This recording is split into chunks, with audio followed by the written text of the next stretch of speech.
চারপাশে অনুষ্ঠানের আমেজ দেখে আমার আর আমার জামার খাইতে ইচ্ছা করছে বিরিয়ানি, মুরগির বিরিয়ানি। এই যে মুরগি ভাজি করে নিলাম, লাল লাল করে, হলুদ হলুদ করে। এখন সেই তেলে মশলা দিয়ে, পেঁয়াজ দিয়ে এখন একটু নেড়ে চেড়ে দিব। এই যে নাড়াচাড়া দাও, নাড়াচাড়া ভালো করে ভেজে নাও। এরপর এখানে আদা রসুনের পেস্ট দিলাম, আরেকটু দিলাম, আরেকটু দিলাম। এরপর আবার নাড়াচাড়া দাও, ভালো করে ভেজে নাও। এই যে এইখানে রেডি মিক্স মশলা টক দই দিয়ে মিক্স করে রেখেছি। এই যে ভাজা হয়ে গেছে, এখন সেই মিক্সারটা দিয়ে দিব।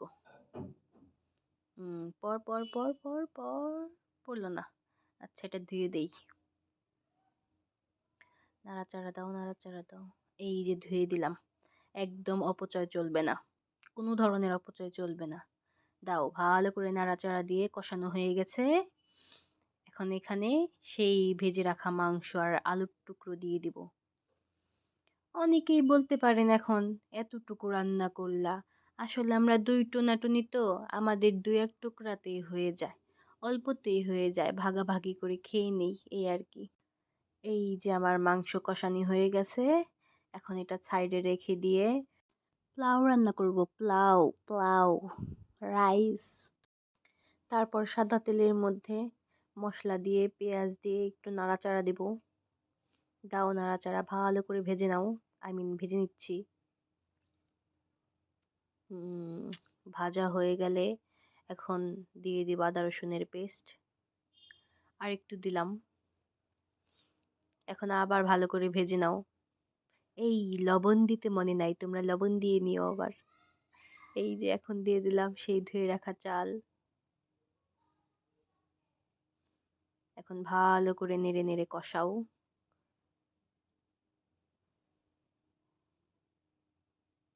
এখন এই যে এটা দিলাম গরম পানি, মেপে রাখা গরম পানি, চাল অনুযায়ী পানি মেপে রাখছিলাম সেইটা।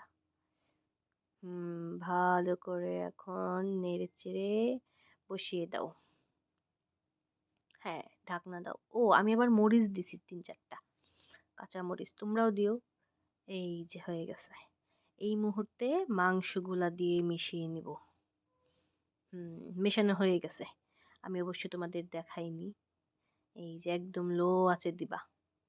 এই যে দেখো হয়ে গেছে, হয়ে গেছে। কিন্তু কালারটা এমন দেখা যাইতেছে কেন বুঝতেছি না। এখন একটু নেড়ে দিব, তবে চামচ দিয়ে নয়, এই যে লাঠি দিয়ে। এই লাঠি দিয়ে জামাই পেটানো, জামাই পেটানো লাঠি। আই মিন সরি, এটাকে বলে হলো মানিকগঞ্জের ভাষায় নাকর। একটু নাকড়ায় দিলাম। ভালো করে নেড়ে চেড়ে মেশাতে হবে। এই যে, আর হ্যাঁ, মাংসগুলো কিন্তু উপরে উপরে রাখতে হবে, যেন কেউ দেখলে বলে বিরিয়ানিতে তো অনেক মাংস হয়েছে। এই যে এই পর্যায়ে ঢেকে দিব। ঢেকে দিলেই একটু পরেই হয়ে যাবে। এই যে আমি আগে টেস্ট করব। জামাইরে দিছি কাপড় চোপড় ধুইতে, এই সুযোগে আমি একটু পেট পূজা করে নিই। এই যে, অবশ্য অল্প খাবো, শুধু টেস্ট করব, টেস্ট। এই যে দেখেন, একদম জিভে জল আসার মতো না? অনেক মজা হয়েছে। এই যে সালাদ দিয়ে টুকুস টুকুস করে খেয়ে নিব। এই যেটা জামার প্লেট, এটা আমার প্লেট। জামাই আমার নাটক দেখতেছে আর খাইতেছে, গবলিন দেখে, গবলিন।